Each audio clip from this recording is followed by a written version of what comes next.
Pasaron 9 años de la primera marcha masiva en el que gritamos ni una menos y por supuesto volvimos a las calles una vez más para hacer un balance, para saber cuáles fueron las primeras líneas del documento que resonó en las calles de Tandil.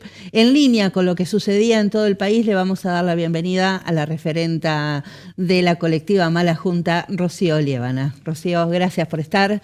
Gracias por la invitación. Contanos un poquito cómo fue la organización y el resultado de este nuevo 3J, el Ni Una Menos otra vez en las calles de Tandil. Bueno, una cita feminista que venimos sosteniendo en la ciudad de forma masiva y un poco el ejercicio que estamos haciendo desde los feminismos locales es siempre situar un poco la demanda inicial del 3 de junio y la vamos actualizando, ¿no? En ese sentido. Claramente. Aprovechamos este año para hacer incluso ese recorrido en el documento y decir, bueno, arrancamos diciendo ni una menos, después le agregamos la no en el sentido de relativizar la violencia de género, sino de poder ampliar y pensar la violencia también hacia las diversidades sexuales. Después le agregamos el libres también, vivas, libres, nos queremos, y en ese concepto de libertad, y lo reivindicábamos en la plaza, poder pensar en términos históricos del siglo XX y principalmente, y el comienzo del siglo XXI, lo que ha significado la lucha por libertades que no teníamos las mujeres y la diversidad sexual. Entonces poder reapropiarnos obviamente una palabra que ha sido históricamente nuestra, ¿no? Claro. Y después, también recuperábamos la otra palabra que usamos al lema en años anteriores, como ha sido desendeudades, ¿no? Pensando cómo nuestras economías, a la par en ese momento del macrismo, donde nos endeudábamos como país con el Fondo Monetario Internacional, cómo endeudábamos también nuestras economías privadas, ¿no? Que muchas veces sobrecae justamente sobre las mujeres en los hogares, que son quienes arbitran un poco en hogares monoparentales y también en otros hogares el día a día, ¿no? La comida, cómo salen muchas veces a buscar préstamos no bancarios justamente. Sí, el sector más empobrecido siempre Sí. somos las mujeres, ¿no? Sí. Está estadísticamente comprobado. Estadísticamente lo trabajamos mucho el 8 de marzo, pero en un punto lo trabajamos el 3 de junio porque justamente la idea es pensar cómo pensamos como sociedad posibles salidas de situaciones de violencia de género si Claro.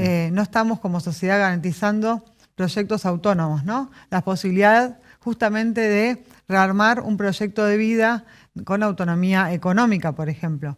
Y en ese sentido, este 3 de junio puntual, nos estamos dando ese debate a la par de no solamente un desmantelamiento completo, casi, de las políticas de género nacional, subsisten las estructuras locales, provinciales en muchos casos, o en la provincia de Buenos Aires en particular, a la par de políticas de ajuste atroz que nos llevan a pensar como a la violencia de género en el marco de un contexto de total hambre. Entonces, es poder situar también la problemática, ¿eh? No es que ese lema que parecía convocar masivamente sobre consenso amplio de, no está bueno que nos maten, por motivo de género. Hay que pensarlo de forma situada y hay que comprometerse como sociedad a pensar que si lo impugnamos, después tenemos que pensar qué le exigimos al Estado en términos de que no solamente arbitre mecanismos de protección cuando esas situaciones acontecen, sino otras políticas que claramente contribuyen muchísimo a resolver esas situaciones. A veces la persona no necesita denunciar, no necesita judicializar su situación, a veces necesita poder encontrar herramientas para rearmar su proyecto, a veces necesita resolver una situación, claramente de convivencia. Entonces, eso en un contexto, por ejemplo, de un mercado inmobiliario totalmente desregulado, como acontece desde diciembre, y estaba cada vez más complejo. Entonces estamos como también actualizando un poco la lectura que hacemos de esa gran consigna que nos convoca hace 9 años. Claramente que a lo largo de los años además también repercute en una cifra que suele ser uno de los datos que hace referencia a este Ni Una Menos, que tiene que ver con la cantidad de femicidios que hay por año, ¿no? Sí. Arrancamos con uno cada 22 horas en aquel 2015. Tratábamos de hacer memoria hace un rato respecto respecto de cuál había sido la extensión más amplia. Bajó en su momento, la primera baja fue en el 2021, creo que fue un 11% que bajó, Claro. que parece poco, pero en términos de fenómeno social es un dato importante. En el 2022 también, ya el 2023 creo que volvió a subir, y ahora claramente en el registro que hay, que es parte del registro que hacen las organizaciones de la sociedad civil, de diciembre hasta acá se registraron 127 femicidios, y eso ya nos pone en la comparación interanual en un grado de alerta, porque claramente hay una suba.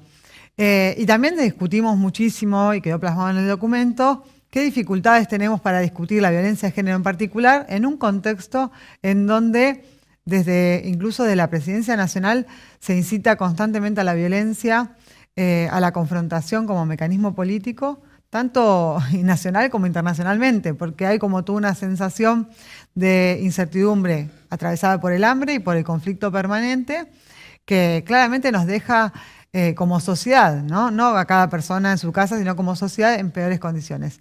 Y después, bueno, también pensamos que no puede ser en vano estos 9 años de discusión pública, de discusión que las feministas nos damos en múltiples espacios.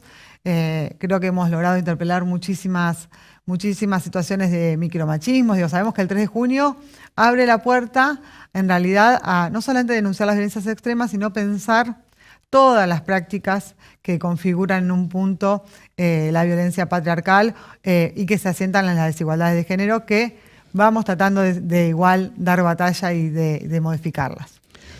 El Estado en manos de este gobierno que está permanentemente echando leña a los discursos de odio, desmantela además las políticas de derecho y las políticas de acompañamiento también a mujeres y diversidades. Sí. Ese contexto es totalmente adverso, ¿no? Pero están las organizaciones sociales.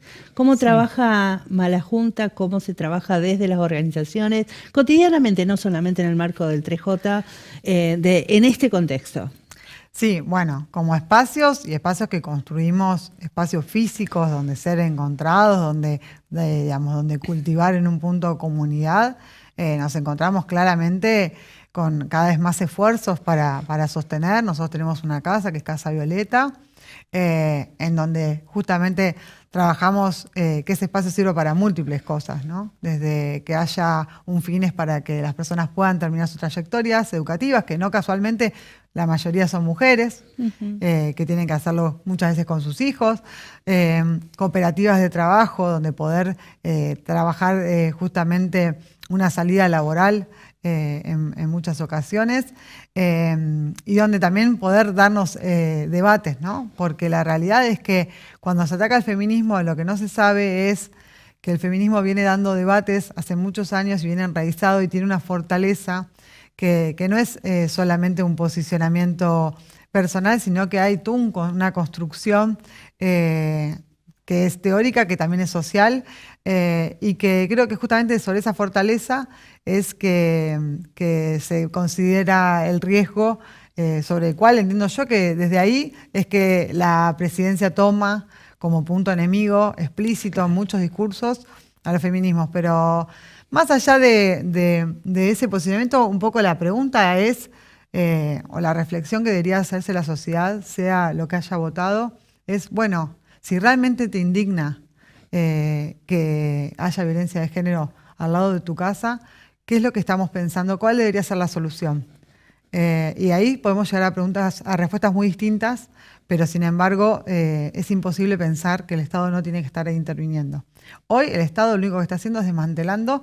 Ayer toda la planta de trabajadores del ex Ministerio de Mujeres, Género y Diversidad salió con una gacetilla a denunciar justamente el vaciamiento por completo, que están pretendiendo dejar solamente 100 trabajadores de todo el ministerio, y ahí incluimos la línea 144. O sea, el retroceso es brutal, es brutal. Entonces, en términos de política pública, hay un retroceso que nos lleva a 2015, y ahí me parece que es necesario poder sí generar ciertos consensos sociales en donde, más allá de lo que al presidente se le ocurra pensar a él, Digo, como sociedad no podemos dejar que volvamos atrás en materia de política pública.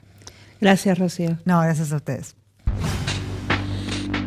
Abra, en el aire, en las redes.